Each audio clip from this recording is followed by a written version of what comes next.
le vegan, il peut faire des ravages. On me dit « Ah, mais tu détruis des forêts en Amazonie. » Le bœuf, il bouffe quoi, tu vois? C'est parce qu'on le cache et on ne voit pas qu'en fait, l'Amazonie a brûlé pour nourrir tout le bétail.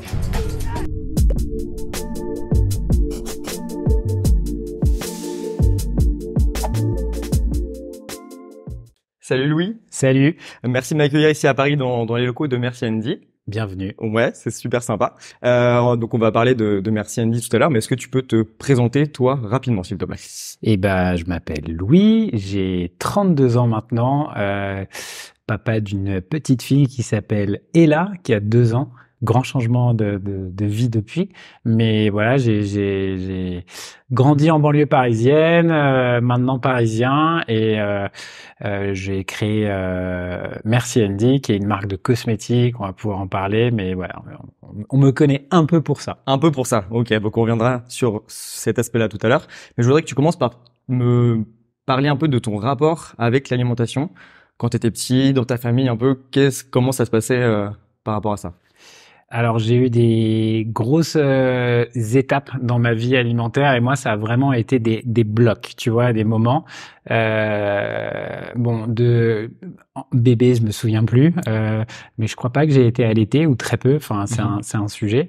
Mais on va dire tu vois, 6 à 15 ans, mes parents étaient divorcés, ma mère travaillait énormément, je vivais avec ma mère, je voyais mon père qu'une à 2 fois par mois et vraiment ma mère travaillait beaucoup. Ingénieur, c'était 8h du matin à 20h le soir, donc on est vraiment une génération avec ma sœur années 90, cordon bleu, produits préparés, là où tous les industriels se sont gavés avec des produits de mauvaise qualité. Aujourd'hui, je suis en très bonne santé, donc je suis content.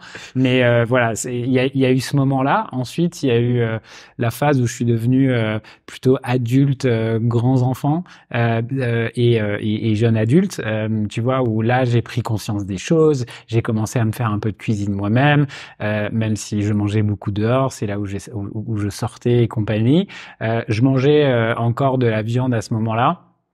Et voilà. Ensuite, il y a eu la rencontre avec ma femme aujourd'hui, qui elle était végétarienne depuis longtemps. Sa maman était pratiquante bouddhiste, tu vois, beaucoup dans la spiritualité. Et depuis maintenant 7 ans, je suis végétarien et maintenant une bonne année vegan. Ok. Donc, tu vois, vraiment, on est parti du cordon bleu à du seitan et tofu, quoi. Ok, ouais, donc tu m'as fait un rapide tour d'horizon. Et c'est important d'expliquer que c'était par bloc, tu vois. Il y a vraiment eu des moments différents. Et donc, du coup, quand tu me parles, voilà, des années 90, full cordon bleu et tout, est-ce que donc la viande avait une place importante dans vos assiettes, enfin voilà, à la maison ou Pas spécialement. T'avais le poulet du dimanche, ça c'était sûr. Mais non, c'était pas certainement dans les trucs préparés un peu de viande, mais on n'a jamais été des gros viandards. Moi, ma famille est italienne et tu vois, ma famille maternelle est italienne. Et en Italie, tu manges pas autant de viande qu'en France, à mon avis. Tu vois, et il y a beaucoup de végétariens et même des véganes en Italie, beaucoup plus qu'en France. Tu vas dans n'importe quel café, ils ont tous des végétaux. Ouais. En France, même à Paris, si tu vas dans un bistrot un peu classique, ils ont pas de lait végétaux, ils vont te dire du lait normal. Et moi, quand on me dit ça, ça me rend dingue, tu vois. Qui disent du lait de vache, c'est ok, mais pas du lait normal. Ouais, le terme normal. Ouais. Le lait normal, c'est pas celui-ci. C'est le lait pour nourrir les tu vois, les veaux et les voilà. Mais bref. Mais redis-moi ce que tu me disais. Non, la viande avait une place. Non, voilà. Le gluten avait une place très importante. Beaucoup de pâtes, forcément. Okay, tu vois, toujours manger beaucoup de pâtes et compagnie, plusieurs fois par semaine. Et j'ai essayé d'enlever le gluten, mais c'est hyper compliqué. Oui. D'ailleurs, ça me donne beaucoup d'énergie. Quand je m'enlève, je me sens fatigué. Mais non, pas spécialement ni poisson non plus. Il y avait certainement dans des choses préparées de la viande. Bien sûr, oui. Mais c'était pas entrecôte tous les soirs. Ouais. Du coup, peut-être que c'est ça aussi, que tu sois d'origine italienne, qui fait que t'aies pas les racines un peu françaises avec les plats traditionnels. Non. Presque 100% à base de viande. Non, les blanquettes de veau, les magrets de canard, c'était pas notre délire au quotidien. Ok, ouais, donc déjà c'était peut-être une bonne base, on va dire. Et du coup, quand t'as commencé à toi peut-être faire à manger toi-même. C'était quand t'es devenu majeur, peut-être? Ouais, exactement. J'ai commencé à vivre seul à 21 ou 22 ans. Là, c'est un peu le basique, mais tu vois, la viande rouge, j'aimais pas la cuire, ça me dégoûtait de la cuire. Ok. Je faisais pas mal de sport, donc t'étais là dans ce mythe de la protéine pour faire du sport, donc tu mangeais tes poulets de mauvaise qualité et dégueulasses. Mais voilà, c'était plus ça. Et très rapidement après, tu vois, à partir de on pourra devenir au switch végétarien, mais j'ai rencontré ma femme à 24 ans et là, il y a eu un grand changement dans mon alimentation, quoi. Ok. Donc tu dirais que c'est au moment un peu où Ouais, t'as rencontré ta femme complètement. que du coup elle était végétarienne Elle déjà. était végétarienne depuis longtemps Ok. et ouais, ça m'a fait Et switcher. toi, t'étais un peu en mode bon, j'aime pas trop ça En fait, et elle m'a fait découvrir le yoga, elle m'a fait découvrir une spiritualité, tu vois. C'était pas que j'étais pas spirituel et ouais. inconscient avant, j'avais une conscience, mais elle m'a fait découvrir plein de choses et j'ai très rapidement, parce que je suis tombé amoureux, Ouais. et découvert ce qu'elle faisait.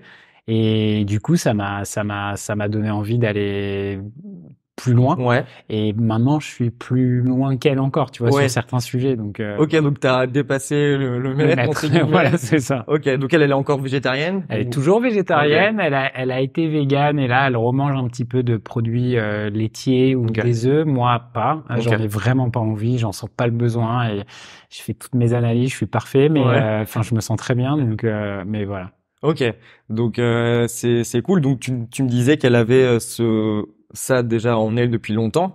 Par rapport au tu me parlais du bouddhisme. Ouais, sa maman était bouddhiste, un bouddhiste japonais en fait, qui est une Ok. dérive. Ça s'appelle la Sokogakai, Gakkai, je crois. C'est un bouddhisme qui a été créé au Japon et qui est maintenant très répandu. En fait, il y en a beaucoup. Tu vois où tu médites ensemble, tu récites des mantras, il y a il y a des rendez-vous, où tu discutes de sujets, c'est hyper intéressant. En fait, sa maman, histoire improbable, elle est allée un peu en Afrique enseigner ce bouddhisme-là, en Côte d'Ivoire. C'est histoire improbable, Ok. tu vois. Et je crois qu'au début, il y avait personne qui avait cette culture-là ou cette spiritualité-là. Et aujourd'hui, je crois qu'ils sont quelques dizaines de milliers, 20 ou 30 000 personnes. Donc, elle a créé un courant, tu vois, un peu. Elle a fait sa propre croisade. Ok. Grâce Ouais. à elle, du coup, c'est ça qui a un peu, Ouais. Après, voilà, c'était une de ses missions de vie. Elle ouais, avait bien sûr. envie de le Hmm. faire et elle y est allée. Donc voilà. Ok. Et c'est vrai Et ils que, sont ouais, beaucoup vas-y. végétariens enfin, tu vois, quasiment l'intégralité des pratiquants de ce bouddhisme sont C'est végétariens. ce que j'allais venir du coup, justement, que le bouddhisme en général, ça prône vraiment le fait de ne pas faire du mal à autrui, je crois, ou voilà, c'est Exactement. ça. Donc, ouais, pas tous les bouddhistes sont végétariens, mais je pense qu'il y a une écrasante majorité qui le sont et de plus en plus qui sont véganes, tu vois. Après, il y a des branches de Ouais. bouddhisme différents. C'est pas le même si t'es en Inde, c'est pas le même si t'es en Mongolie. Là, c'était quelque chose de japonais, mais en tout cas, dans ce mouvement-là, oui, ils sont quasiment tous végétariens. Ok, super. Et du coup, quand tu as rencontré ta femme, est-ce que ça a été difficile pour toi d'arrêter la viande ou de te dire, ok, je vais changer mon alimentation? Ce qui a été difficile, c'était de casser tout ce qu'on nous avait appris dans l'alimentation, tu vois, de dire une assiette, elle est séparée en deux. T'as la viande d'un côté et les accompagnements, tu vois. Et moi, ce mot, même en anglais, le side, il m'énerve en fait. C'est pas, on te le dit souvent. Ben non, mais oui, je vois le truc. En fait, ton assiette, c'est ça, c'est Voilà. viande Et et en après fait, autre chose. exactement. Bien Et je sûr. déteste le mot accompagnement, je déteste le mot side en anglais dans les menus où c'est le side. Maintenant, en plus, on te le fait payer en plus maintenant, qui est la nouvelle mode des restos pour te facturer plus. Mais voilà, ça a été super difficile. Et au début, et c'est pour ça que moi j'adore tu vois, enfin, tous les substituts à la viande parce que ça aide vraiment à commencer par ça, où tu te dis, bah, je vais prendre un steak vegan, je vais prendre des nuggets vegan, parce que ça t'aide à garder ce réflexe que tu avais de l'assiette coupée en deux. Et je pense que bah, le but final, c'est de comprendre qu'une assiette, c'est justement, elle est pas coupée en deux, mais elle est, tu vois, c'est une explosion, c'est un feu d'artifice, il peut se passer plein de choses dans ton assiette, elle est pas forcément un accompagnement et une viande végétale ou pas d'ailleurs. Ouais. Donc c'est en fait toute une manière de penser son alimentation qui est à revoir, comme tu as dit, parce qu'on nous a inculqué que c'était voilà juste la viande et après quelque chose à côté. Mais en fait non, comme tu dis, c'est Exactement. plein de petites choses mis bout à bout qui fait une belle assiette. Et... Exactement. Et tu vois, en tout cas dans notre culture française, c'est comme ça. Quand tu vas dans d'autres régions, je sais pas, tu vois, quelques pays du Moyen-Orient, même dans des régions en Italie ou en Europe, t'as plein de choses et on vient picorer ensemble. Il y a un côté très collectif. Mais nous, notre culture française, elle est pas comme ça. Elle est le plat, viande ou poisson et l'accompagnement. Et ça, j'ai eu un peu de mal au début et heureusement qu'il y a eu les substituts qui m'ont énormément aidé. Il y en avait moins il y a 7 ans qu'aujourd'hui, mais aujourd'hui, enfin, c'est vegan, peut-être pas encore, mais d'être végétarien, t'es beaucoup aidé. Donc voilà. Ouais. Du coup, tu as pris cette porte-là des substituts pour t'aider du coup dans ta transition. Est-ce que maintenant encore tu en consommes beaucoup ou est-ce que tu essayes de Non, Ouais. j'adore. Non, mais bien sûr. C'est de la nourriture transformée, certes, c'est pratiqué, mais bon, aujourd'hui toute nourriture est transformée. Moi, je regarde ce qu'il y a dedans, évidemment, tu vois, je comprends qu'il y a des choses qui doivent faire tenir les aliments entre eux. Je comprends pour retrouver des textures et compagnie que parfois il y a des choses un peu synthétiques, mais bon, je préfère prendre ça et me faciliter et continuer à manger des burgers que me dire ah ben non, j'ai décidé de plus manger de viande, je mangerai plus jamais burger de ma vie. C'est beaucoup plus difficile de faire ça. Et aujourd'hui, j'achète des lardons végétaux, j'achète des steaks de poulet. J'ai pas trop encore testé ou aimé tout ce qui est autour du poisson. Ok. J'en ai pas pour Ouais. le coup, j'en ai pas besoin.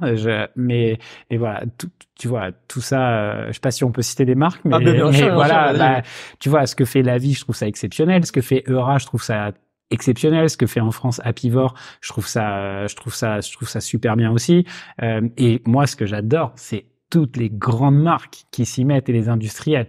Et ils sont opportunistes, ils veulent faire du business, certes, mais c'est génial. Et voir leur vente de produits laitiers diminuer ou produits carnets diminuer et ils créent des substituts, je suis super content, même si le but est pécunier, c'est pas très grave. Ouais, donc toi, tu trouves ça important aussi de soutenir, du coup, quand tu parles des gros industriels qui font une gamme végétale, parce qu'il y a de la tendance, parce qu'il y a une vague à prendre, je trouve ça important de consommer ces produits-là Ouais, également. je préfère que quand ils fassent leur réunion business, ils se disent chez Tartare, oh là là, notre tartare, il a fait moins 30%, et par contre, le tartare végétal qu'on a sorti au lait d'amande, il fait plus de 100%, et qui décident de décliner sur d'autres produits catégories. Moi, je préfère faire ça. Après, je sais qu'il y en a qui sont plus radicaux. T'as pas le même avis. Si, justement, moi, je suis totalement d'accord avec toi. Non, dire. t'as des gens qui sont plus radicaux et qui vont dire on les boycotte quoi qu'il arrive parce que de toute manière, ils continuent de faire du mal. Mais c'est tellement plus impactant que ces marques-là contribuent à changer leur portefeuille de produits plutôt que qu'il y ait des marques très très niches qui sont parfaits, rien à reprocher, mais qui sont vendues qu'à quelques milliers de personnes. Ouais, donc c'est un peu mon avis. Ils ont la force de pouvoir être distribués partout, dans toutes les grandes surfaces, en fait, très facilement. Et donc, il faut capitaliser sur ce pouvoir-là qu'ils ont de mettre des produits végétaux qu'on ait la possibilité d'en acheter et aussi pas forcément très cher parce qu'ils ont aussi toutes les techniques derrière parce que quand on voit et c'est surtout elles mourront jamais ces marques, elles sont beaucoup trop grandes tu vois et si leurs produits ne sont pas achetés, ils vont se dire bah le végétal ne marche pas, on arrête et ils trouveront et donc ils continueront dans leur business traditionnel. Donc il faut encourager le changement des grandes marques, tu vois, ça en fait partie. Même s'ils le font par opportunité financière, c'est le jeu du business et de la consommation, quoi. Ouais, bien sûr. Et donc du coup, mais comme tu disais, il y a quand même des marques comme Eura notamment qui ont des compositions très clean. Il faut le dire. Ouais, carrément. Parce que moi, enfin, le discours du coup, les simili sont des produits ultra ou transformés, je l'entends, mais ce qu'il y a dedans, c'est quand même, enfin, il y a 5, 6 tu vois, moi, ingrédients. quand on dit ça, le pain, c'est transformé. Tu mets de la farine, tu mets de l'eau, il y a des choses dedans. Donc, tout est transformé, tu vois, à part vraiment le fruit qui tombe de l'arbre et le légume qui pousse de la terre, tout est transformé. Et la viande, elle est transformée. Tu vois, pour moi, la viande, elle est aujourd'hui, tu donnes des choses à l'animal, tu lui donnes des médicaments, des antibiotiques, des choses pour le stimuler, tu le coupes, enfin, il y a plein de choses, tu vois, il y a plein d'étapes. Et moi, je trouve qu'il faut manger avec nos évolutions, tu vois, de se dire, je retourne à une alimentation historique de produits qui sont, tu vois, c'est hyper compliqué. Le raw food, par exemple, moi, j'adorais, tu vois, tester, mais c'est compliqué dans nos vies. Après, si tu fais sur une cabane dans le Costa Rica, peut-être que je pourrais le faire. Mais dans ma vie parisienne où en ce moment il fait froid, t'as pas envie de manger raw food tous les jours. J'en suis pas capable, peut-être un jour. Mais c'est pas donc manger cru par exemple, oui, c'est pas aujourd'hui mon délire. Peut-être qu'un jour on te retrouvera dans une cabane au Costa Rica en train avec un resto manger des tagliatelles de carottes crues. OK. Et du coup, tu parlais donc de qu'on donnait plein de choses aux animaux. Est-ce que tu te supplémentes actuellement? Je me supplémente très peu. OK. J'en ai pris à certains moments. J'ai fait des tests et je continue parce que on pourra en parler, mais mon choix végétarien autour de moi, et je parle de ma famille, donc pas ma femme qui est évidemment alignée, mais ça, le vegan, il peut faire des ravages. Quand tu vas chez tes parents, j'ai une anecdote, une dispute à Noël dernier, ça a été très compliqué, et là Noël, c'est moins un sujet maintenant, mais c'est vrai que ça peut l'être. Il y a des gens qui comprennent pas le végétarien. Enfin, vraiment, pour pas comprendre pourquoi quelqu'un est végétarien, pour moi, je vais être trash, faut pas avoir de conscience. De dire, attends, je comprends pas pourquoi tu manges pas des animaux, il y en a plein dans les supermarchés, tout le monde en mange, ils sont déjà morts. Voilà, ça, je comprends pas. Le vegan, je le comprends plus, mais... Qu'est-ce qui s'est passé Non, ce qui s'est passé, c'est que on m'a jugé, et tu vois, des gens de ma famille très très proches, on en a parlé à Noël. Moi, à Noël, je me suis fait mes trucs parce que, tu vois, c'est pour le coup, on fait pas de viande à Noël. Enfin, ma famille ne fait pas de viande à Noël, mais t'as systématiquement du saumon, t'as systématiquement des produits de la mer et t'as un peu de foie gras. Et moi, je suis arrivé avec mon faux gras. Voilà. Ils avaient fait une soupe, il y avait de la crème dedans. Enfin, voilà, plein de petits sujets. Et je pense que moi, j'ai été aussi hyper trash dans la manière dont ça s'est fait.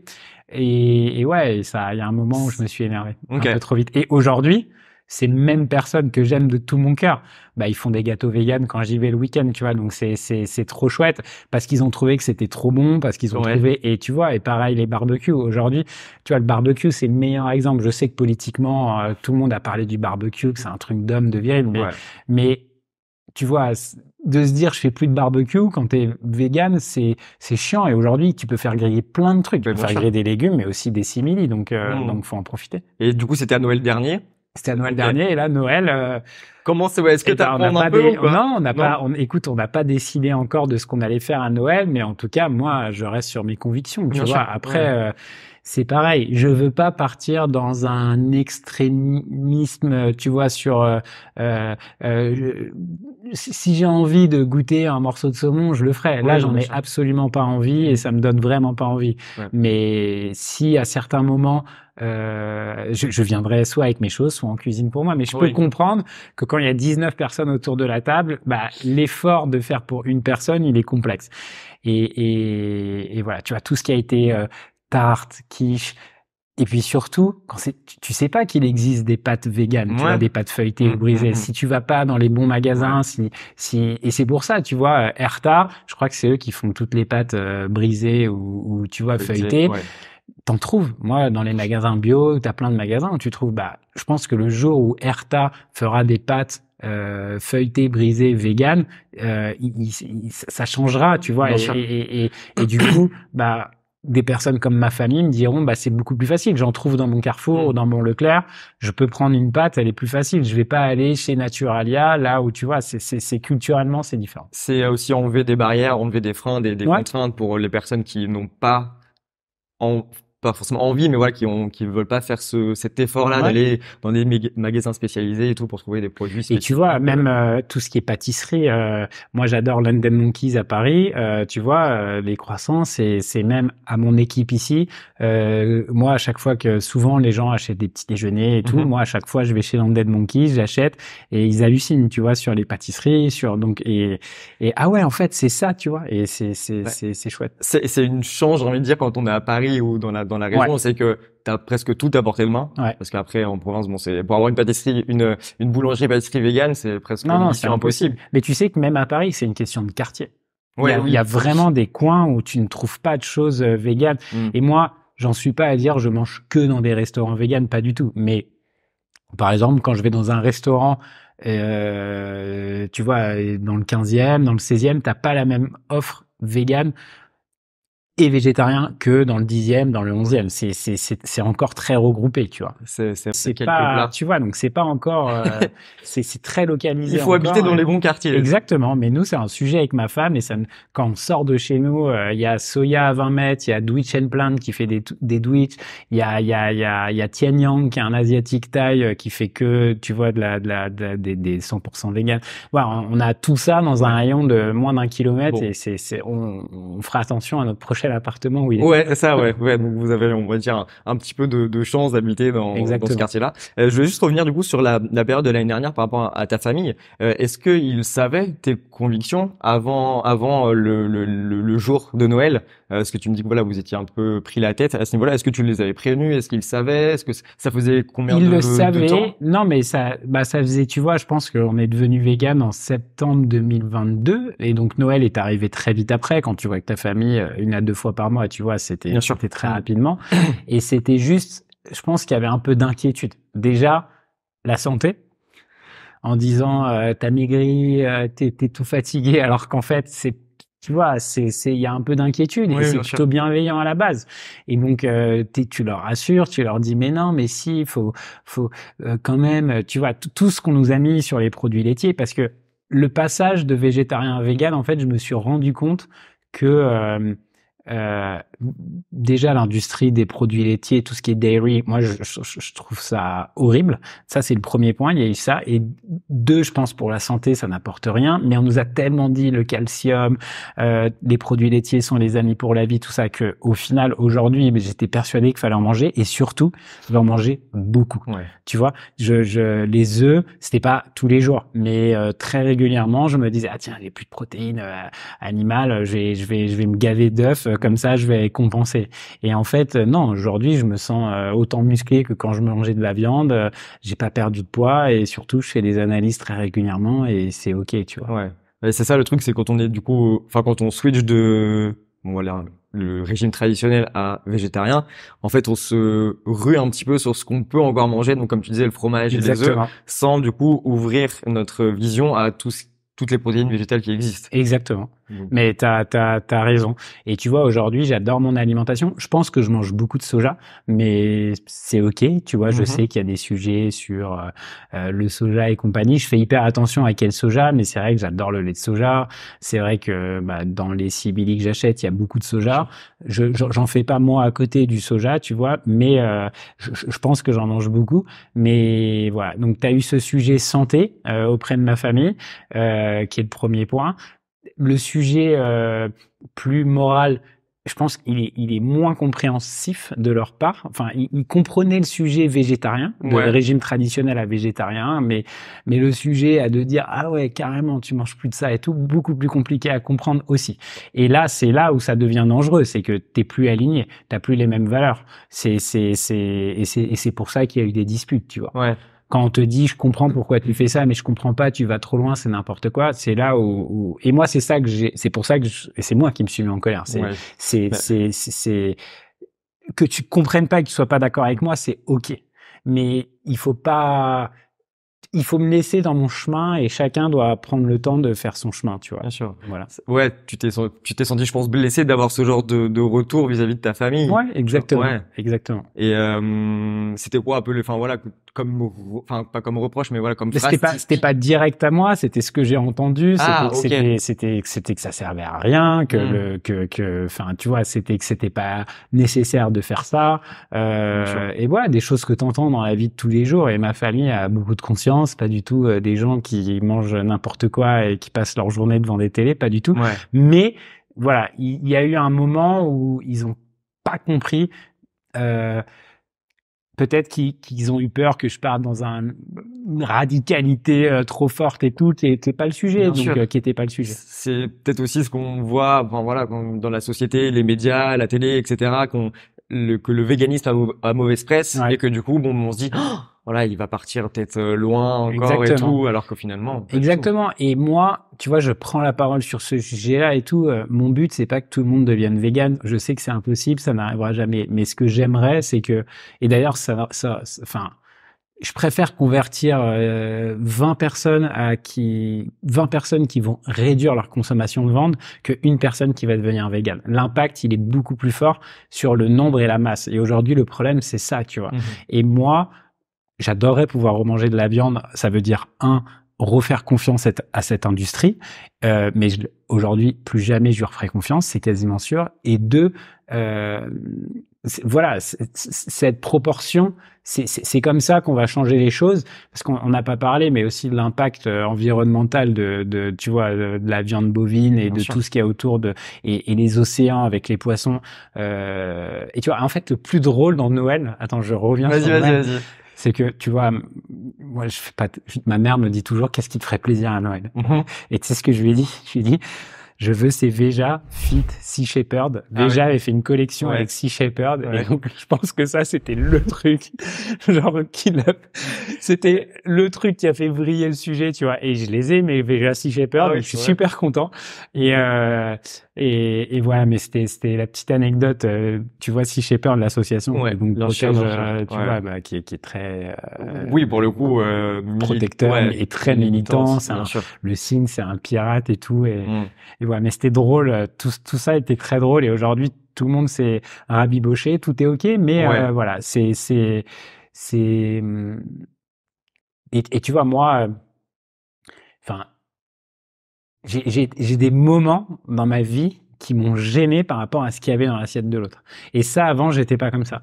J'ai eu un rendez-vous d'affaires très important, et j'adore les poulpes. Je trouve que c'est un animal incroyable. Hyper intelligent, c'est le doudou de ma fille. C'est un gros poulpe comme ça. Et c'était un rendez-vous d'affaires, peut-être dans le top 5 des rendez-vous les plus importants. Et sur la carte, il y avait un poulpe. Moi, je crois que j'avais pris les pâtes au citron.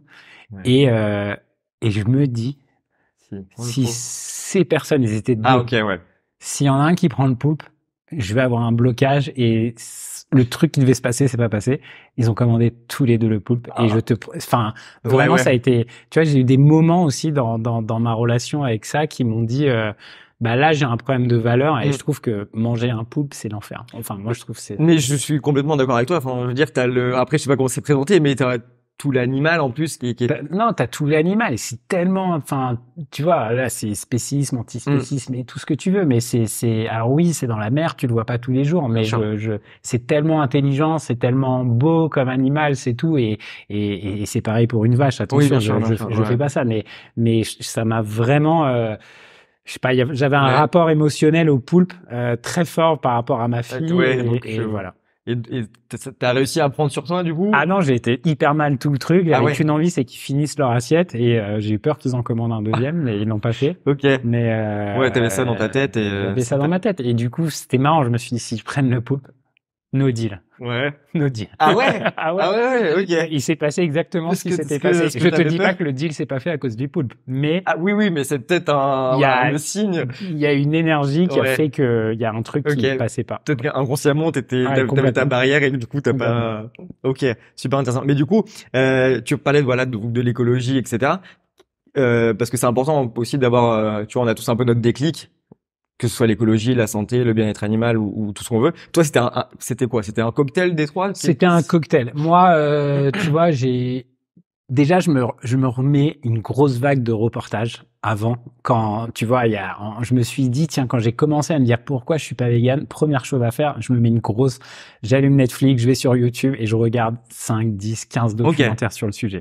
Je vais regarder Game Changer sur le côté sportif. Je vais regarder tout ce qu'a fait Joaquin Phoenix sur, tu vois, avec DiCaprio, Seaspiracy, je me regarde tout ça.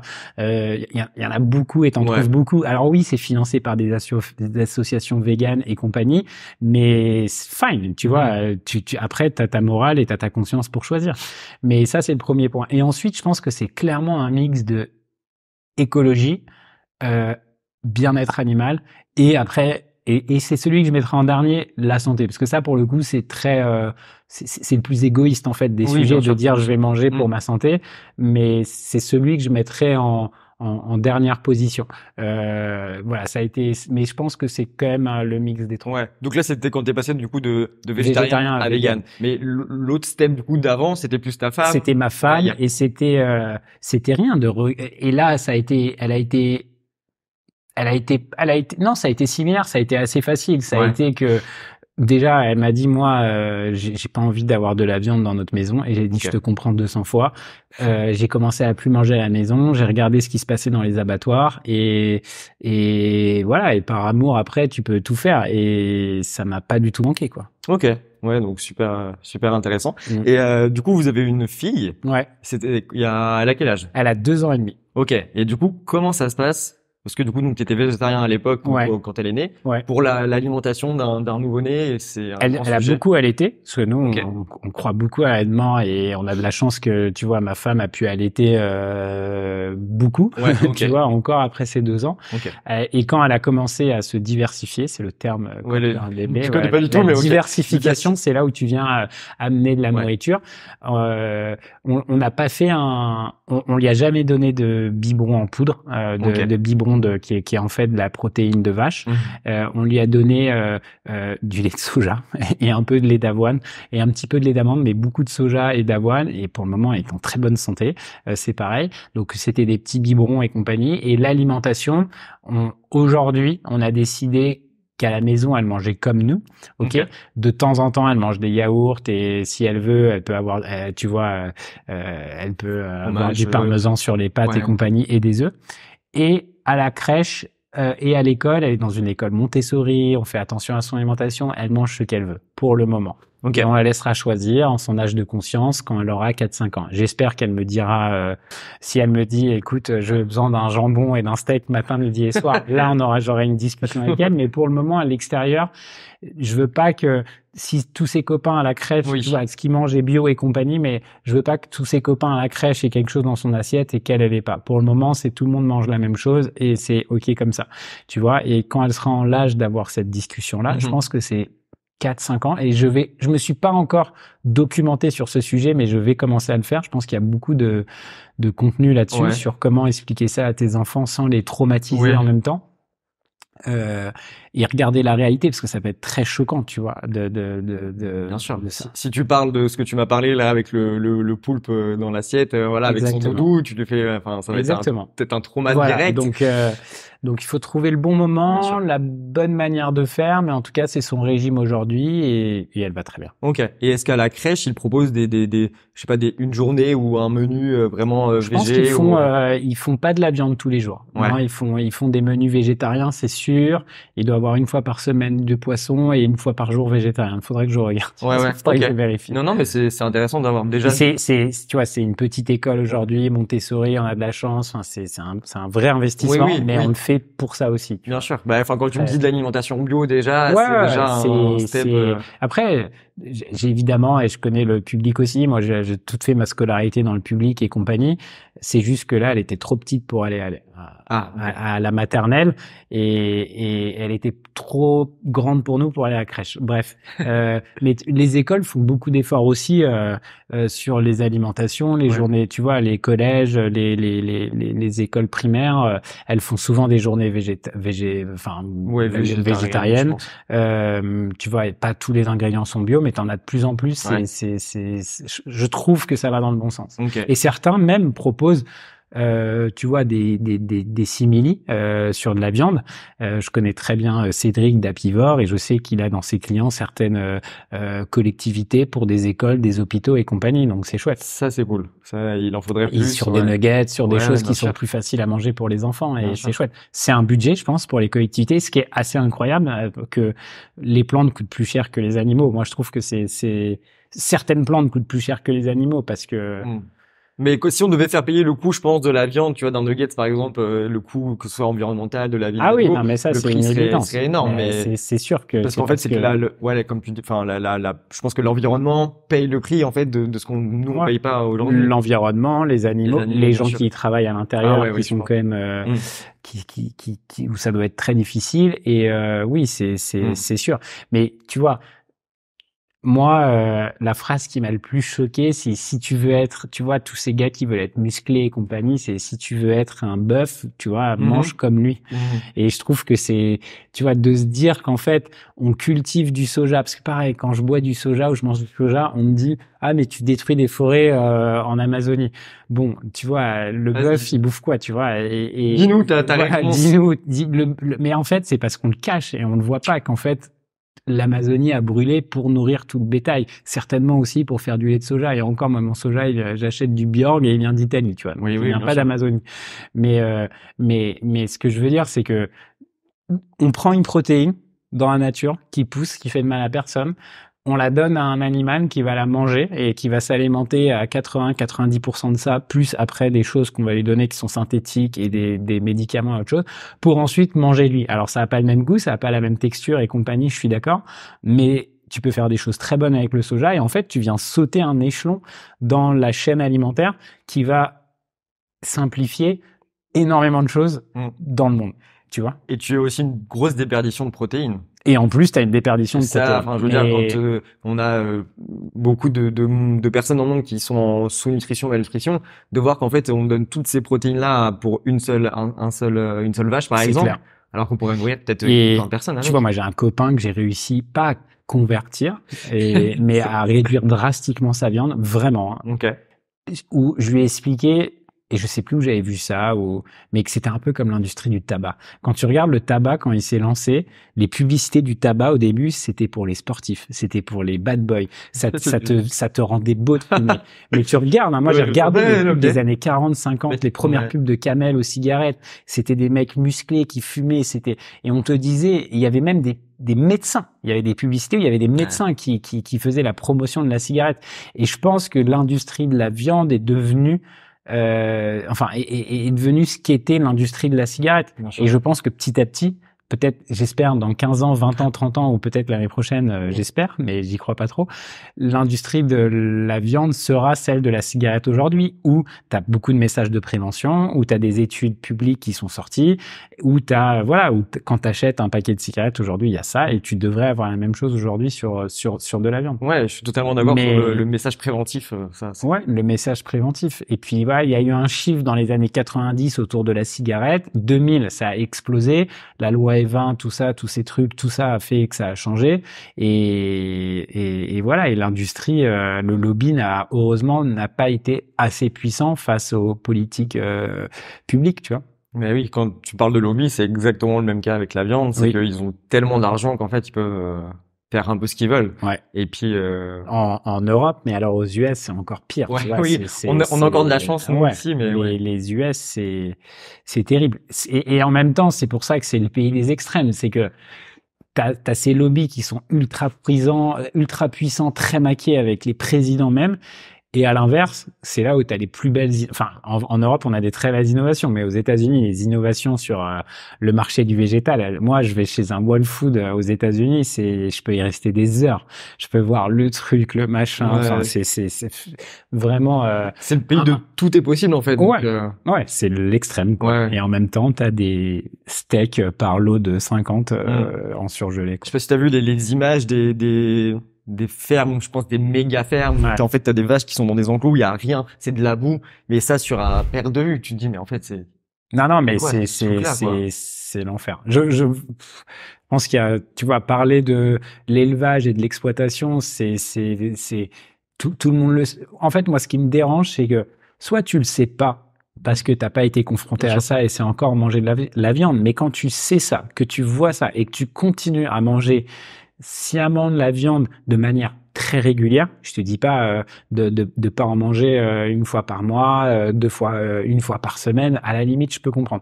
Mais quand tu continues d'en manger régulièrement en connaissant tout ce que ça implique derrière, moi c'est là où ça me pose un problème avec et avec et c'est là où devrait y avoir une morale de se dire ça c'est bien, ça c'est pas bien. Et aujourd'hui il y a pas ça, tu vois. C'est parce que il y a, comme on disait au début, il faut tout réapprendre en fait et tout changer ses habitudes et puis ça demande de l'envie, du temps, voilà un peu d'investissement quand même parce que il faut que tu te réfléchisses à comment tu vas faire à manger, etc. Et je pense qu'il y a beaucoup de personnes qui sont focus sur déjà leur vie actuelle et qui n'ont pas forcément le temps de clair. changer. et tu vois, tous ces sujets justement de différence entre les espèces, euh, tu vois, par exemple, tu te souviens, il y a une vache, je crois que c'était une vache qui est née, en fait, elle a eu deux têtes. Oui, Tu te souviens? c'est pas deux jambes. Enfin, oui, elle avait une jambe en plus, je C'est pas crois. deux têtes? Ou c'est une jambe de plus? Peut-être, je Enfin, sais pas. bref. Ok, ouais, un truc. Et en Oui. fait, ils ont mis, je crois, 700 000 euros pour la sauver. Il y a eu une armée de scientifiques du monde entier. Je sais plus si c'était deux têtes ou une troisième jambe ou une cinquième jambe, je sais plus. Ouais. Mais je crois que c'était deux têtes. C'était comme des siamois vaches. C'était il y a pas longtemps. Ouais, c'était il y a ok, on est quelques mois. d'accord. Ouais. Et tu vois, je me suis dit, cette vache, parce qu'elle a une malformation génétique certainement, et on va essayer de comprendre pourquoi, on a investi énormément d'argent alors que tu as toute sa famille qui se fait décimer pour être mangée, tu vois, à côté.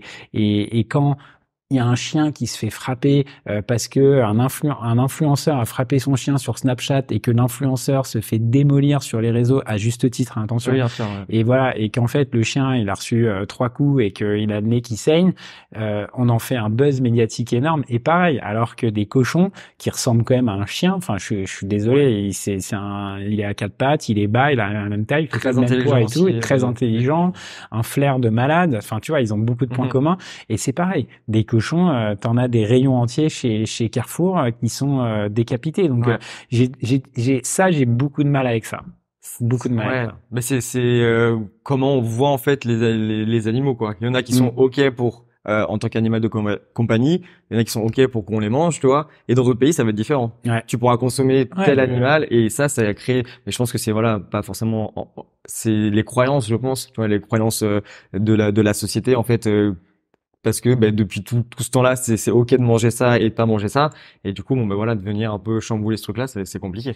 C'est compliqué. J'espère que tu vois, t'espères que cette génération va prendre conscience que, en même temps, tu vois, moi j'ai des signes d'espoir. Par exemple, le fast-food. Tu vois, McDo, ils ont fait des tests sur le végétarien, voire le veggie, et aujourd'hui, tu vas dans un McDo, il y a plus rien de végétarien, tu vois, ils ont plus de simili et tout, et c'est trop chiant. Ouais. Je trouve que Burger King est beaucoup plus fort dessus, tu vois, ils font des partenariats avec La Vie justement, ils ont pris du bacon La Vie, ils ont, je sais plus, ils ont The Butcher, je crois pour en steak, mais voilà, et tu vois, et c'est pas normal qu'aujourd'hui McDonald's, et c'est pareil. On peut boycotter McDonald's, il n'y a pas de problème. Mais McDonald's, il y en a des milliers de restaurants en France, ils sont en pleine croissance en France. Si on veut que les choses changent et que les gens mangent moins de viande, McDonald's doit proposer une gamme végétarienne. Ils l'ont arrêté. Ils en avaient une. Ils l'ont arrêté. En tout cas, il y en a plus en ce moment parce que j'y regardais. et il fallait en acheter. Oui, c'est ça. En fait. Il fallait en acheter. Est-ce que c'est parce que en fait toutes les personnes ont dit non, on veut pas aller chez McDo et du coup, soit c'est trop cher pour eux, ils ont décidé d'arrêter, c'était juste une campagne, soit ça n'a pas marché dans leur business, ils ont préféré l'arrêter. Et c'est là où c'est pour ça qu'aujourd'hui une marque comme Burger King qui a fait énormément de bœuf et qui continue d'en faire. Et tu vois, je suis allé à une conférence de La Vie quand ils ont lancé leur jambon. Il y avait le président de Burger King qui disait aujourd'hui, peu importe le marché, on continuera à faire du végétal. Et je trouve ça génial. Même si le marché change et que un coup les ventes baissent et compagnie, ils continueront, ils veulent pouvoir avoir une offre végétale de plus en plus grande. Et je trouve que c'est un positionnement qui est fort et il faut l'assumer. Mais bien sûr. Mais je pense que, McDo se tire une balle dans le pied parce que la plus grosse chaîne de fast-food au monde. Du coup, en France, je pense qu'il y en a dans d'autres pays, mais voilà, en France, aux États-Unis, t'en as pas non plus, et en France, non, il y en a pas. Il y a eu à des moments, mais c'est, McDo, quoi, qui fait pas de trucs pour les... tu regarderas, tu prends ton app, tu passes devant et tu vois, ils ont plus, en tout cas, tu vois, à Paris, ils en ont pas, et je trouve que c'est pas logique, tu vois, avec toute l'innovation qu'ils font sur plein de sujets que... J'ai envie de dire, c'est tant pis pour eux. Toutes les personnes qui veulent du fast-food, ils vont chez Burger King ou dans des chaînes de burgers plus véganes, plus responsables, plus responsables aussi. Ok. On va parler maintenant de Merci Andy. Ouais. Du coup, en quelques mots, qu'est-ce qui t'a poussé à lancer cette marque? C'était justement l'envie de créer une marque qui soit plus proche de ses consommateurs. Nous, on vise vraiment les jeunes. On a envie d'être une marque pour les jeunes. Notre cœur de cible, tu vois, c'est les 13-20 ans. C'est la Gen Z, c'est celle qui nous parle. On leur parle sur les réseaux, sur Insta, sur TikTok, et c'est vraiment. Et j'ai eu envie, j'ai fait des stages dans l'industrie de la parfumerie, de la cosmétique, et je m'en suis rendu compte à quel point les marques étaient déconnectées de leurs clients. Et moi, j'ai voulu recréer du lien avec une marque très proche par des produits qui les concernent, des problématiques qui les concernent, des packaging qui soient faciles à utiliser, des prix qui soient abordables. Enfin voilà, plein d'éléments qui font qu'aujourd'hui, notre mission avec Merci Andy, c'est on dit rendre l'ordinaire extraordinaire. Ça veut dire de créer des produits ordinaire. On veut pas venir créer des brevets qui vont changer drastiquement le monde, mais venir prendre des bons ordinaires, les rendre de meilleure qualité, le plus naturel possible, le plus clean possible, vegan évidemment, on pourra en reparler, mais voilà, pour changer leur ressenti, leur bien-être de manière générale. Ok, donc créer vraiment une marque proche et puis au contact de ses clients. Exactement. Pour leur donner vraiment ce qu'il faut. Et vous ciblez quand même les personnes très jeunes. Ouais, on vise les ados et les très jeunes adultes. Ok. Et du coup, est-ce que Merci Andy est vegan depuis le début? Ouais. Non. Ah, ok. Et ouais, on avait dans notre première formule de gel qu'on avait développée avec un dentiste, on avait du lactose, tu vois, dedans. Alors, il y en avait 0,01%. C'est petit, mais ça permettait d'avoir une action hydratante et émolliente. Ok. Bon, au départ, quand on a lancé la marque, moi, j'étais végétarien. Ah, t'étais végétarien? Oui, j'étais végétarien, mais il y avait du lactose. En tout cas, ça c'est assez lié. Enfin, c'était au même moment. Ouais, okay. Il y avait du lactose à l'intérieur, je le savais, mais c'était pas mon grand sujet, tu vois, du moment. T'étais focus sur le développement, je crois. Ouais, j'étais focus sur le développement. La formule a été bonne, elle était 97% naturelle. Aujourd'hui, elle est à 98,5% parce qu'on a beaucoup changé. Okay. Et un jour, c'était, je pense, 3 ans après le lancement. J'ai dit, j'en ai marre. Je veux plus avoir du lactose, surtout que dans l'industrie cosmétique, les filières, elles sont assez opaques. Tu vois, une marque qui va te dire, je connais l'intégralité de d'où viennent mes ingrédients, qui les fabrique, comment ils sont fabriqués, c'est pas possible. Il y en a beaucoup. Tu regardes évidemment, tu le sais, mais tu peux pas avoir l'intégralité. C'est souvent des grossistes. Ouais. Tu vas pas aller acheter l'ingrédient où t'en mets 0,4% en direct, parce que sinon, t'imagines, sur des petits formats 0,4%, nous, je peux te faire 1 million de produits et parfois l'ingrédient, il va tenir dans un petit seau, tu vois, donc parce que c'est tellement petit, mais très important dans la formule. Okay. Bref. Et je me suis rendu compte que ce lactose, je savais qu'il achetait. Il venait de Pologne, je crois. Et on a décidé et un matin, j'arrive au bureau et je pète un plomb et je dis, je veux plus de lactose. Et en fait, changer de formule, c'est complexe dans la cosmétique. C'est énormément de coûts. Il faut refaire plein de tests, voir si la formule est aussi stable, si elle est aussi sécure, si elle fonctionne tout aussi efficacement. Et voilà, j'ai fait chier toute mon équipe et aujourd'hui, je suis super content. Suite à ça, on a bossé avec PETA pour avoir le label Vegan by PETA. Donc, c'est une association qui défend les animaux et évidemment qu'on teste pas sur les animaux, mais encore plus aucune matière animale. Ça veut dire pas de cire d'abeille, pas de lactose, pas de tout ce qui est dans l'escargot. T'en vois beaucoup dans la cosmétique, tout ça. On n'en fait pas. Et on ne va pas sur des marchés où faut tester sur les animaux. Par exemple, en Chine, pas pour les produits qui sont chinois ou faits en Chine. Donc, par exemple, si Clarins fabrique en Chine, le produit qui est fait dans des usines chinoises, t'as pas besoin de tester sur les animaux. Mais si ton produit est fabriqué en France, il faut le tester et tu dois le tester sur des animaux. Donc pour rentrer sur le marché chinois, tu dois tester tes produits sur des animaux. T'as une série, pas sur l'intégralité des produits cosmétiques, mais tout ce qui concerne certaines parties du corps ou certaines allégations que tu veux écrire sur ton produit, donc certains claims, là il faut tester sur des animaux, tu vois. Et c'est à 90% des lapins. Ok. Ce qui est très bizarre, tu vois, l'épiderme d'un lapin. Ouais.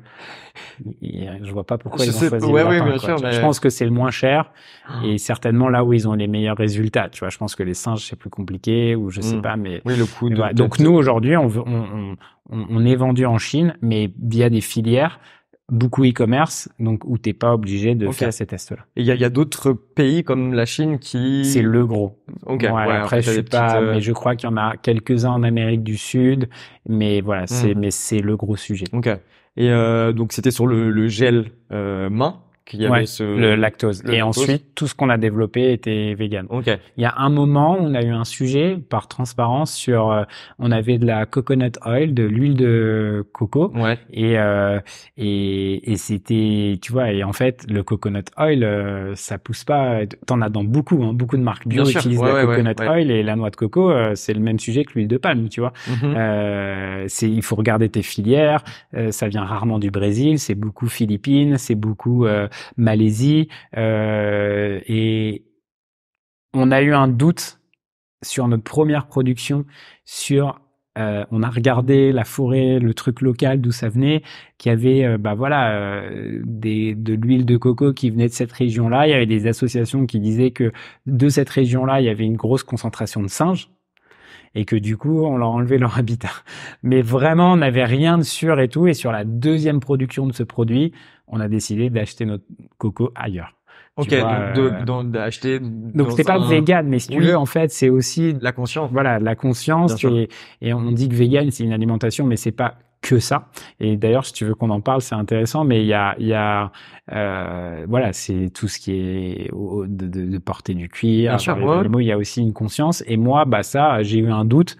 Là, on n'avait plus le temps, on a fini cette production et on a acheté notre coco ailleurs ensuite. Ouais, oui, parce que j'avais vu aussi comme quoi les singes étaient aussi exploités pour aller chercher les cocos. Ouais. Après, ça aussi. Peut-être sur le sujet de nous, c'était plus sur l'habitat. Ok, ouais, donc tu vois, où l'habitat, où tu récupérais, où certains palmiers étaient certainement coupés ou pour, oui, comme les industries de l'huile de palme. Voilà, la même chose avec la coco, parce qu'il y a peut-être beaucoup de demandes aussi.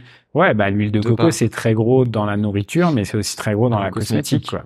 C'est hyper efficace comme produit, ça repousse, tu vois, et beaucoup plus vite. Et c'est comme un fruit. Mais si tu le cueilles mal ou pas dans la bonne saison, c'est pareil que les fruits et légumes, faut respecter la saisonnalité du fruit, quoi. Ouais. Et est-ce que vous avez du mal à trouver cette filière, du coup, non, t'as beaucoup d'organismes qui t'aident, donc non, c'est assez facile. Ouais. Ok. Et du coup, maintenant que vous avez créé Merci Andy, c'était il y a 2014. 2014, ok. Et est-ce que vous axez votre communication, pas globalement, mais voilà, une petite partie sur le fait que, du coup, comme tu disais, ce soit vegan et que ça prône aussi un mode de vie au-delà de l'alimentation? Moi, j'aime bien que ça soit secondaire, que tu rentres dans l'univers de la marque pour ce qu'elle dégage, son optimisme, ses couleurs, son fun, sa bienveillance, et que ensuite, une fois que tu découvres un petit peu plus, on va dire en seconde lecture, c'est là où tu te rends compte et tu te dis, ah tiens, en plus, cette marque, tous ses produits sont à minimum 95% naturels. Ah, ils ont une liste d'ingrédients, ils ont une blacklist d'ingrédients qu'ils n'utilisent pas. On n'utilise pas ça va pas te parler, mais de phénoxyéthanol, de PEG, de phtalate. Enfin, il y a plein de produits qu'on a retiré des sulfates, ce qui permet de mousser, qui est un super moussant, mais qui aujourd'hui est décrié et qu'on n'a pas envie d'utiliser chez Merci Andy. Et elle est végane en plus. Tu vois, il est écrit sur nos packs, mais il est écrit en petit. On vient pas le mettre en énorme partout. Parce que moi, je déteste le greenwashing et je suis dans une logique de progression plus que perfection.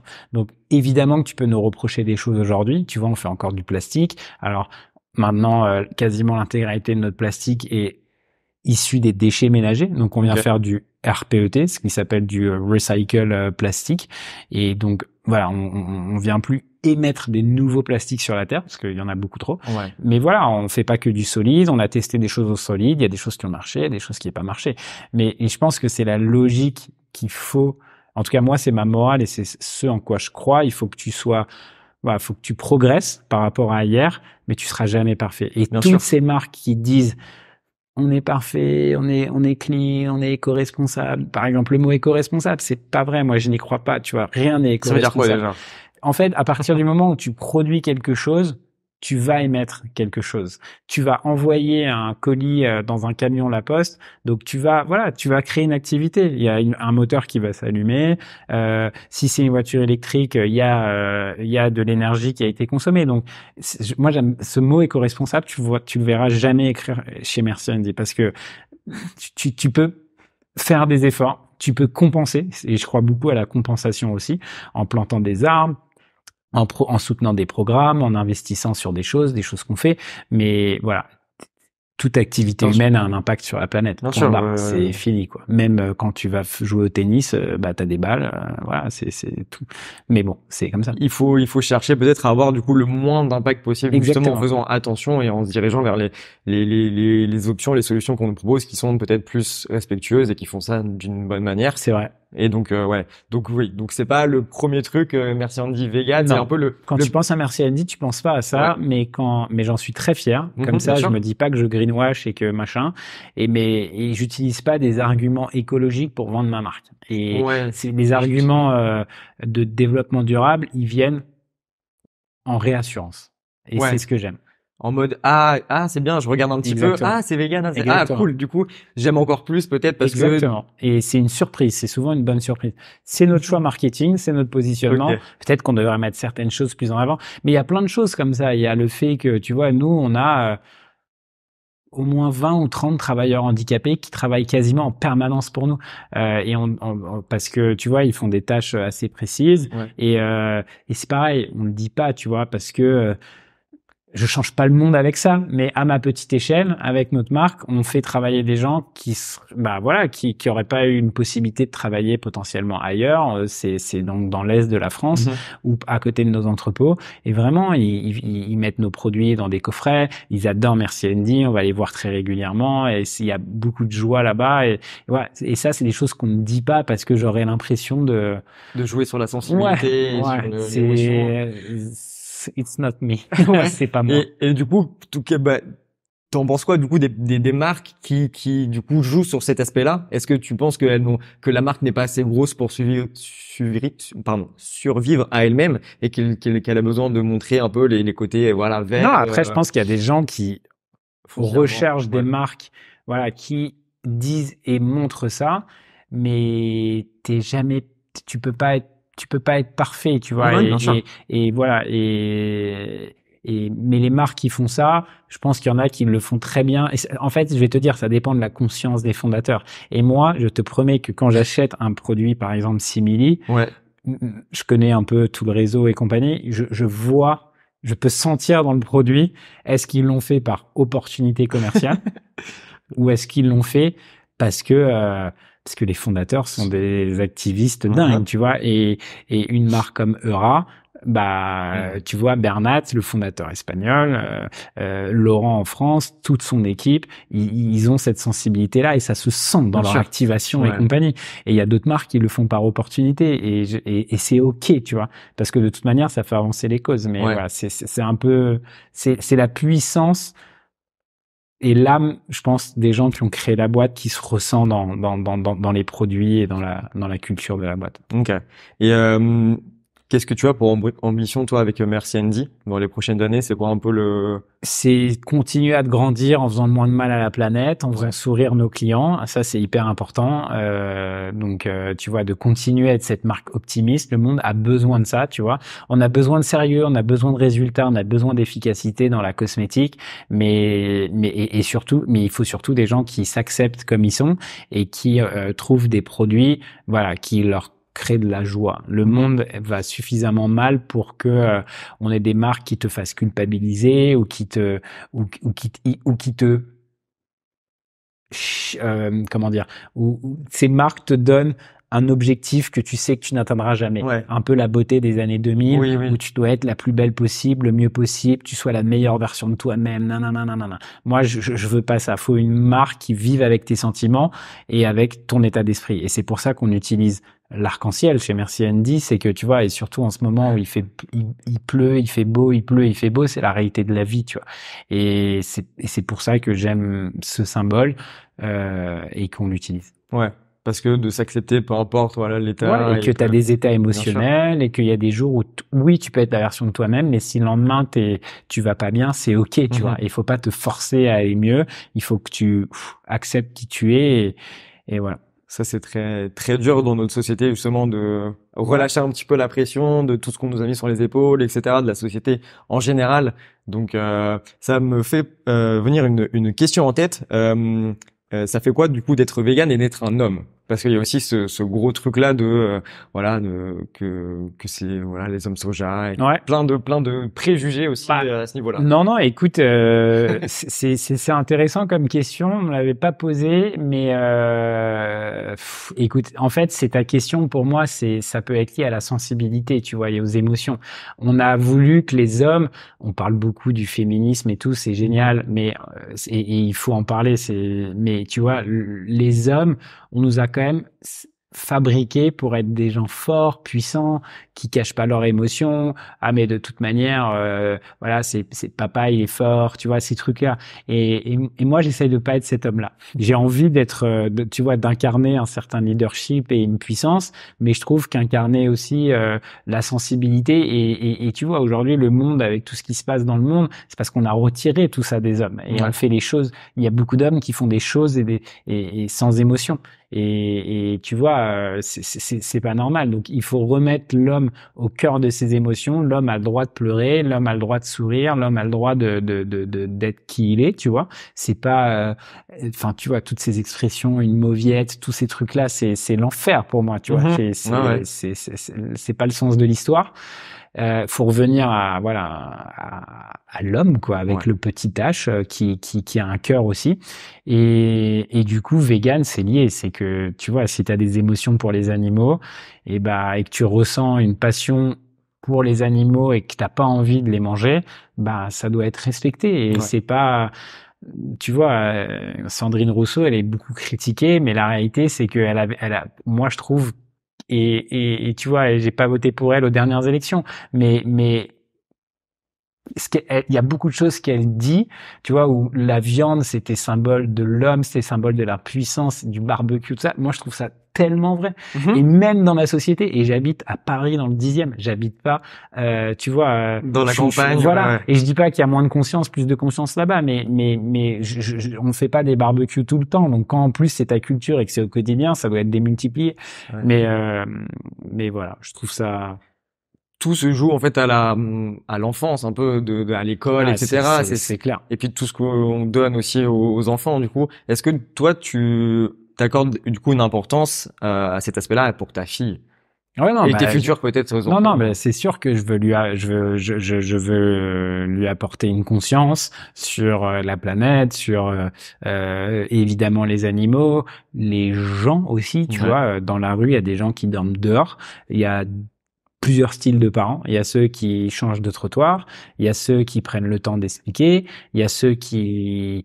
Alors voilà, évidemment tu veux protéger ton enfant in fine, c'est ton but en tant que parent, mais moi je vais plutôt faire partie des gens qui vont essayer d'expliquer Ouais. les choses Mhm. et c'est comme ça que tu crées une conscience, tu vois, et c'est le plus important. Ouais, de pas forcément cacher tous ces Non. trucs-là, de juste Non, montrer. t'as des réalités que tu Ouais, veux voilà, cacher c'est à ton ça. enfant pour le protéger, tu vois. Et parce que t'as pas envie de lui montrer toutes les atrocités du monde à ses 2 ans. Ouais. Mais voilà, quand quelqu'un dort dans la rue et que je vois que ma fille le voit, bah je vais lui expliquer. Et je vais pas lui laisser dire pourquoi cette personne elle est dehors Hmm. et qu'elle se dise mais qu'est-ce qu'il faisait là, il avait l'air pas bien. J'essaye de prendre le temps de lui expliquer avec des mots, tu vois. C'est ma parentalité. Ok. Moi, c'est une bonne façon, ouais, de d'expliquer vraiment la vie et tout, et puis que Ouais, il y ait pas des points d'interrogation en fait dans son esprit exactement. pour qu'après faire du coup peut-être des hypothèses dans son coin en mode bon bah voilà qu'est-ce que c'était et est-ce que toi tu as eu des remarques voilà de ton entourage ou même autres par rapport du coup à ton changement vers le véganisme? Oui, bah j'ai eu ces histoires à Noël, Ouais, ça donc c'est là c'est sûr. ok. Après, non, plein de gens qui m'ont encouragé, plein de gens qui m'ont dit aussi bah, que c'était bien, que voilà, je suis pas le cliché de la personne végane à la base. Je suis un entrepreneur. Tu vois, il y a j'ai levé des fonds, donc par définition, je suis capitaliste parce que j'ai une augmentation de capital. Tu vois, je vis pas, je vis pas encore dans ma cabane au Costa Rica, peut-être un jour. Mais voilà. Du coup, j'ai eu très peu de choses négatives. J'en ai eu des gens, tu vois, qui répondent à des stories ou sur LinkedIn parce que j'ai parlé plusieurs fois de ces sujets-là. Oui, mais il y a des éleveurs qui font de la bonne viande, truc. Et tu vois, j'ai encore eu un débat à ce sujet. Tu vois, l'éleveur qui fait de la bonne viande, ok, il met de la musique à sa vache, ok, il l'amasse, ok, elle va dehors, elle voit le jour, mais ça reste une mort qui n'est pas naturelle et une mort précipitée avec un objectif de rendement derrière. Donc, et il m'a répondu, oui, mais c'est de la viande à être destinée à manger. Je lui dis, bah, d'accord, mais il n'y a pas de bien-être quand il y a une mort, quoi. Mort, c'est l'opposé d'être, en fait. C'est être et pas être. Donc, il peut pas y avoir un bien-être et pas être. Ça marche pas. Mais non, sinon globalement, voilà. J'espère que j'inspire des gens parce que j'en parle pour inspirer les gens et idem pour ce podcast, tu vois, pour que au moins des gens réduisent leur consommation. Ouais, c'est le but, voilà, c'est ce que je veux faire, tu vois, avec le podcast, c'est vraiment du coup d'être très large et d'éveiller un petit peu les consciences, tu vois, planter des graines pour voilà que ça fasse après le chemin dans la tête parce que exactement. il y a pas de et surtout pour moi, si j'ai un message à faire passer, c'est que c'est ok d'avoir des incohérences quand tu choisis ce style de vie-là. Et moi, l'exemple, peut-être ça va te choquer ce que je vais te dire, mais j'ai emmené ma fille au zoo. Voilà. Pourquoi? Parce qu'en fait, tu vois, depuis petit, bah, comme beaucoup d'enfants, elle voit des animaux sur des livres, et elle les connaît tous. On lui a vraiment appris tous les animaux. Et je lui ai dit, enfin, j'ai envie qu'elle les voie. Si t'empêches les gens de voyager, ou on pourra plus voyager autant. J'ai pas envie que ma fille ne voit jamais d'éléphant. Alors, il faut faire attention dans les zoos dans lesquels on va, c'est sûr. Il faut faire attention à la maltraitance animale à l'intérieur. Mais moi, j'ai envie que ma fille découvre ça, tu vois, et pas qu'elle attende un voyage en Afrique qui va polluer et on va la faire culpabiliser pour voir une girafe, parce que t'en vois pas en Europe des girafes. Bien sûr. Donc, oui, il y a des sanctuaires qui existent, il y a des choses qui sont plus clean que des zoos, mais en ville, on est tellement déconnecté de tout. Enfin, moi, il y a des jours entiers où je ne touche pas, pas des semaines, mais où je mets pas les pieds dans la terre, où je touche pas même une nature vivante, quoi. Ouais. Tu vois, j'ai ma fille, j'ai pas d'animaux. Toute la journée, je touche des électroniques, des bois, je marche sur du béton. Donc, je suis déconnecté de toute chose à la nature, tu vois. Et encore, j'habite en face de chez moi, il y a un parc et il y a un canal avec de l'eau. Donc, j'ai de la chance, je vois de l'eau, je vois des éléments. Mais j'y vais de temps en temps. Je vais passer 10 minutes dans l'herbe et tout, ça me fait du bien, tu vois. Et voilà. Et c'est ça pour les animaux et le zoo. Et je sais qu'il y a plein de véganes qui m'entendront et qui me disent, mais non, les zoos, ils se font, c'est horrible. Ok, moi je suis d'accord avec vous, mais aujourd'hui c'est mon incohérence.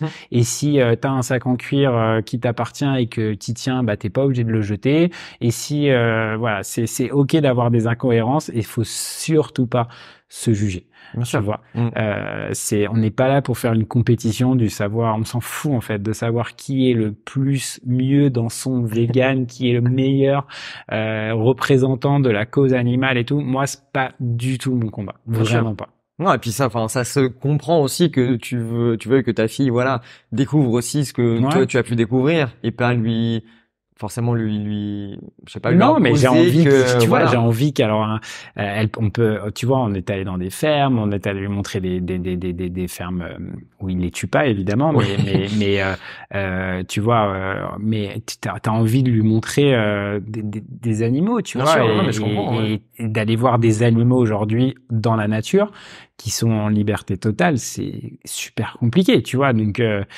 ouais. Et moi, ma fille, elle est restée 1 heure devant un rhinocéros un jour dans un zoo et voilà, tu vois. Et peut-être que ça se reproduira jamais dans sa vie, en tout cas en liberté. Donc je pense, et je vais te dire même, si tu veux offrir une conscience aux gens, il faut voir des animaux. Et si tu ne vois pas des animaux, c'est pour ça que tu vois les zoos c'est un gros sujet. Mais comment tu veux que les gens aient une conscience si ils n'ont pas conscience des choses et qu'ils ne voient pas les choses? Et en fait, je pense que si on devait tuer nos propres animaux pour les manger, on serait à 97%, 18, 19 vegan en fait, parce que c'est beaucoup de temps. Donc voilà, voir les animaux pour moi c'est clé. Bien sûr. Et puis, ouais, pour faire un petit parallèle avec mon expérience personnelle, je suis allé il y a quelques semaines au refuge Ouin-Ouin. Je sais pas si tu connais. Ouais, j'en ai entendu parler. Voilà. Ouais. Et du coup, ben, je connaissais pas non plus. Tu vois, j'ai jamais été habitué forcément à la ferme et tout. Et du coup, de voir tous ces animaux, donc autant des chevaux, des chèvres, des cochons, des poules, enfin voilà, tout ce que tu veux, qui vivent en fait en liberté entre eux et qui ont leur propre caractère. Tu vois, vraiment, il y en a un qui va s'engueuler avec un autre et tout, et de voir ça vraiment dans leur milieu du coup un peu naturel. C'est chouette. Voilà, tu te dis, mais en fait, ils sont comme nous. Enfin, tu vois, ils sont pas... les refuges, tout ce qui est refuge, sanctuaire, c'est évidemment fait avec plus de conscience que les zoos. Bien sûr, bien sûr. Mais et puis, enfin, tu trouveras pas du coup de girafes dans un sanctuaire. Non, parce que, pas ici en France. Voilà, pas en France. Mais tu vois, il y a des sanctuaires. Tu vois, en Asie, il y a des sanctuaires d'éléphants qui sont incroyables. Tu vois, qui sont des rescapés du braconnage et compagnie. Mais il faut aller en Asie. Bien sûr, c'est comme tu dis, voilà, il faut aller faut prendre l'avion. Et du coup, si tu prends l'avion, tu peux te faire aussi taper dessus et tu sais que tu fais des choses. Donc, il faut faire des choix dans la vie. Moi, celui que j'ai fait aujourd'hui, c'est celui-ci, de montrer à ma fille les choses. Et voilà. Et comme tu dis, je pense pas que, enfin, personne n'est parfait, et ça sert à rien de le vouloir parce que de toute façon, ça va créer de la frustration. Exactement. Et après, in fine, le résultat n'est pas bon. Ouais, et c'est contre-productif. Voilà. Mais quand t'es trop, c'est pas être trop activiste, parce qu'être activiste, pour moi, ça fait pas de mal, mais t'es trop moralisateur et jugeant sur certaines choses, là, tu deviens contre-productif. Et tu desserres même le mouvement pour lequel tu te bats tous les jours. Bien sûr. Et voilà. Et est-ce que t'as enfin, tu vois, le message que tu prônes au quotidien avec ton entourage et tout, quand voilà, quand vous sortez ou je sais pas, est-ce que maintenant c'est ok, mais au début de ton véganisme, est-ce que t'essayais, je sais pas, de titiller un petit peu, d'éveiller les consciences, pardon, de faire ça un peu d'une manière positive, bien sûr. Du bah, coup, tu vois, on était en Normandie avec des copains. Sur la route, il y avait des vaches. Un copain, il s'est arrêté, il a pris des photos et 3 heures après, il mangeait un burger. Et je lui dis, je suis sûr que c'est la vache que t'as caressée qui est dans ton steak, tu vois. Et comme ça, j'essaye de faire des petits pics et tout. Mais je fais des petits pics comme ça. Et tu vois, je pense que ça marche. Il faut le dire parfois avec humour, parfois avec plus de sensibilité. Mais humour, c'est pas drôle, mais non, mais je comprends. Tu peux venir avec un peu d'humour noir, pardon. Voilà, c'est plus de l'humour noir, venir titiller. Et voilà. Après, maintenant, les gens me connaissent et tu vois, ils font hyper gaffe quand on mange au resto, tu vois, que ça soit pas que viandard. Et quand ça peut arriver, les gens s'excusent. Ah, désolé, j'avais pas vu. Et je trouve toujours une solution. Je trouve toujours une solution. Pire, je mange pas, tu vois, et tu te fais un petit jeûne, mais tu trouves toujours une solution. Ok. Et quelle place du coup tu accordes dans ta vie? On parlait tout à l'heure du véganisme, mais du coup autre que l'alimentation, donc tout ce qui va être voilà, comme tu m'as parlé du zoo, après de l'habillement, voilà, de la cosmétique, etc. Est-ce que ça aussi tu y fais très attention? Oui, cosmétique, je me vois pas du tout mettre des matières animales. J'utilise nos produits à 90%. Après, l'habillement, je sais que j'ai encore des pulls qui contiennent de la laine, tu vois, et en vrai, ça tient chaud et j'ai pas envie de les jeter ou les donner. Si tu les avais avant, je les avais avant. Bien sûr. Et c'est pareil. Encore une fois, je pense qu'il y a tu vois, il y a des laines qui tombent naturellement, sur lesquelles il y a des repousses et compagnie. Donc ça, je fais attention. Je m'achèterai plus rien en cuir. Ça c'est une certitude. Je trouve que quand en fait tu regardes le cuir, tu te dis mais c'est horrible quoi. T'as des peaux et tout mort sur toi. Voilà. Après. C'est quoi les gros sujets? C'est ça, c'est le cirque, le zoo, le cirque, non. Franchement, je pense pas non, je vais pas au cirque. Franchement, les performances artistiques sans animaux, oui, mais avec animaux, non. Et le zoo, voilà, on en a parlé avant. Après, c'est les gros sujets, quoi. C'est ça, le lifestyle d'un vegan, c'est un peu ça, les sujets. C'est ça, c'est cosmétique, du coup, voilà, l'habillement, et après, c'est quel rapport aux animaux. Mais j'insiste, on peut pas avoir une conscience si, tu vois, je sais pas, moi, quand tu touches une vache, tu vois, c'est comme un être humain. Bien sûr. C'est chaud, c'est doux, ça respire, ça a une température. Et si tu touches pas une vache, c'est normal que pour toi, juste la vache est dans une barquette, dans un frigo. Bah ouais, si t'as pas cette conscience-là, c'est pour ça que moi j'en veux à personne qui mange de la viande. C'est juste, il faut que le monde autorise cette prise de conscience, quoi. Ouais, oui, c'est juste de reconnecter un petit peu avec ce qu'il y a vraiment dans l'assiette et puis de voir un peu ce qu'il y a Ouais. derrière. Mais voilà, les lobbies ont fait un travail tellement magnifique pendant les, je sais pas, les centaines, ouais, peut-être les 100 dernières années, de cacher un peu ce truc-là, de voilà, de mettre des vaches heureuses dans les pubs et de donner des bons noms aux Non, c'est morceaux de clair. viande, qu'en fait on est complètement dissocié de la réalité en fait. Complètement. Et j'ai entendu dans une précédente intervention que tu avais faite que tu passais beaucoup de temps avec ta fille parce que en fait tu voulais pas voir le temps passer trop vite. Ouais. Est-ce que tu peux m'en parler un petit peu de cet aspect-là? Bah tu vois, la ressource la plus chère, c'est le temps. Tu vois, c'est peut-être que demain ça sera notre air si on n'arrive plus à respirer. Alors j'espère qu'on n'arrivera pas là, mais en tout cas la ressource, tu vois, parce que si t'as plus d'air, le temps ne sert à rien. Mais aujourd'hui la ressource, enfin tu vois, l'argent ça va, ça vient. La santé, bah c'est un sujet aussi, tu vois, évidemment. Mais c'est vrai que le temps il passe et pour le moment on revient pas en arrière. Et tu vois, moi là ma fille, c'est déjà plus un bébé, quoi. Tu vois, 2 ans et demi, c'est un vrai nourrisson. Elle parle.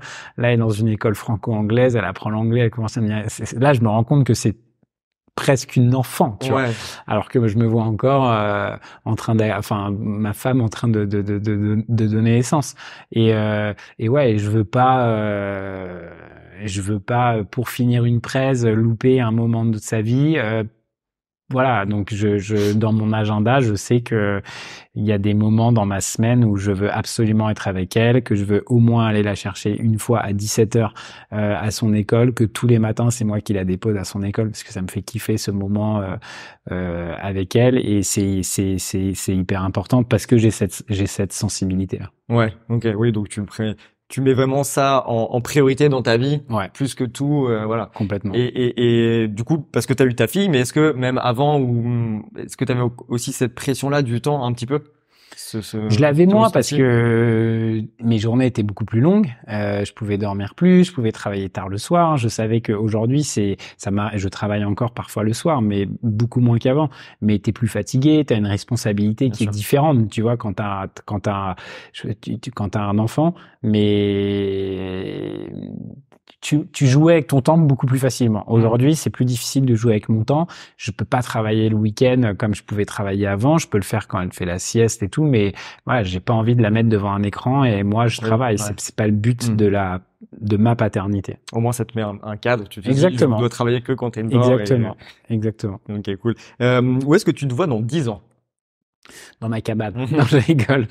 Non, je me vois plus proche de la nature, c'est une certitude, avec une famille la même qu'aujourd'hui et peut-être plus grande, on verra. Ouais. Toujours dans ce lifestyle, bah voilà, de prendre soin de son esprit et de son corps et d'essayer de créer du bien autour de moi. Je pense que ça c'est super important. Après, est-ce que c'est en France, est-ce que c'est ailleurs? Mais c'est sûr que d'être connecté à la nature et aux éléments, c'est dans mes objectifs de vie, tu vois. La ville, c'est génial, moi j'adore, mais t'as une énergie, t'as tu vois, un mode de vie qui est hyper stimulant. Mais ouais, voir la mer tous les matins, j'adorais, tu vois. Ok, j'adorais. Changer peut-être d'environnement. Ouais, changer d'environnement. De la nature et tout. La mer, c'est vrai que la mer... la mer, je pense, voir la mer tous les matins, ça doit changer beaucoup de choses. Ça apaise. Je pense. Moi qui viens un peu de la côte atlantique, c'est vrai que c'est cool. Bah ouais, la côte, c'est... Ok. Si tu avais le pouvoir de réaliser un seul changement positif dans le monde, lequel ce serait? Un seul. Ça serait... C'est compliqué, surtout en ce moment, mais ça serait qu'on laisse à l'autre la possibilité de s'exprimer et d'être qui il est sans le déranger, tu vois. Je sais pas si c'est clair ce que j'ai dit, mais c'est si je vois, enfin voilà, de vivre en paix chacun de notre côté, de vivre en paix chacun de notre côté et que d'accepter que l'autre soit différent en fait, tu vois. Tu manges de la viande, je suis végane, c'est ok. t'as cette religion, j'ai celle-ci, c'est ok. Et qu'en fait, voilà, on délimite les choses sur lesquelles on doit partager. Et si nos cultures sont trop différentes pour pouvoir partager, on délimite clairement les choses. Mais ça serait ça, ce pouvoir magique, ce serait ça, tu vois, de pas aller vouloir montrer qu'on est le plus fort, conquérir, tout ça. C'est des choses, ouais, qui me mettent très mal à l'aise. Bienveillance et puis calme et ouverture d'esprit. Exactement. Ouais, ok. Avant de terminer, si tu avais un conseil à donner aux personnes qui souhaiteraient du coup devenir vegan, qu'est-ce que ce serait? Un seul conseil. D'y aller step by step. Okay. Ça veut dire déjà, si t'adores ton yaourt le soir, bah commence à enlever tout et ensuite, ouais, vraiment d'y aller étape par étape. Tu te fais un planning, tu te dis ce que j'enlève. Et après, le deuxième, c'est de se documenter. Pardon, tu m'as dit qu'un, mais j'en donne un deuxième. C'est de se documenter. Important. Écoute des podcasts, celui-ci, regarde des documentaires et voilà, parce que on a trop peu de connaissances. En tout cas, moi, j'avais trop peu de connaissances et je suis obligé de passer par un moment de culture et d'apprentissage pour prendre les bonnes décisions dans sa vie. Et voilà. Ouais, malheureusement, on n'a pas encore ce truc-là de nous montrer ces choses-là à l'école ou dans notre cursus scolaire. Donc, on est obligé, si on le veut, bien sûr. Donc, ça va dépendre de nous, le faire après. Et ça demande un peu de volonté aussi derrière. Exact. Ouais. Et pour terminer, si une personne devait s'asseoir à ta place pour me partager du coup son parcours, qui ce serait? Donc qui autour de moi? Hugo Clément. Hugo Clément qui est, je pense, j'ai un discours pareil que lui, c'est plutôt dans ce sens-là, c'est plutôt moi qui le copie. Non, mais voilà, je pense que c'est un mec qui a une grosse audience et qui sait et pareil, qui veut pas être moralisateur, mais qui essaye de faire changer les choses dans le bon sens. Et ouais, il a déjà pris la parole, mais il irait bien avec toi. Bien sûr, super. Mais écoute, merci beaucoup pour l'interview. Merci à toi. C'est super intéressant. Trop sympa. Et puis on te retrouve où toi personnellement, parce qu'il y a merci sur Insta, Louis Marty, sur LinkedIn aussi, ou un peu plus professionnel, mais Insta c'est sympa si vous voulez voir des choses un peu plus perso. Ouais. Et sinon vous pouvez passer au bureau à Paris, toujours, on est ouvert. Ok, super. Merci beaucoup. Merci à toi. Salut. Salut.